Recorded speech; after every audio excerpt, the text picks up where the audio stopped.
சினிமான்னு சொன்னா யாருக்கு தான் பிடிக்காது?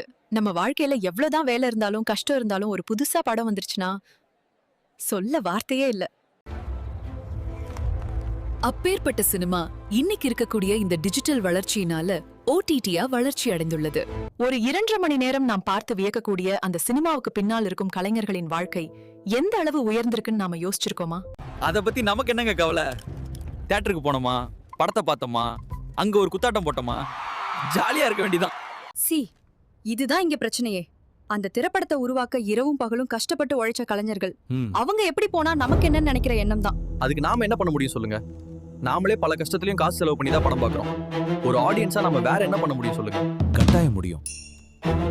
எல்லாருக்கும் எல்லாம் கிடைக்கணுங்கிற எண்ணத்துல உருவாக்கப்பட்டதுதான் யோர் பேக்கர்ஸ் ஓடிடி. அப்படி என்ன புதுசா இதுல இருக்கு? எல்லா ஓடிடியை போலவும் ஒவ்வொரு படத்துக்கும் யோர் பேக்கர்ஸ் ஓடிடியும் என்கிட்ட காசு தான் வாங்க போறாங்க. எல்லாம் ஒண்ணுதானே? அதுதான் இல்ல. ஒரு படம் உருவாக காரணமான கடக்கோடி கலைஞன் முதல் அந்த படத்தை பார்த்து ரசிக்கும் ரசிகன் வர யோர் பேக்கர்ஸ் ஓடிடில வருமானம் உண்டு. தலையே வெடிச்சிரும் போல இருக்கு.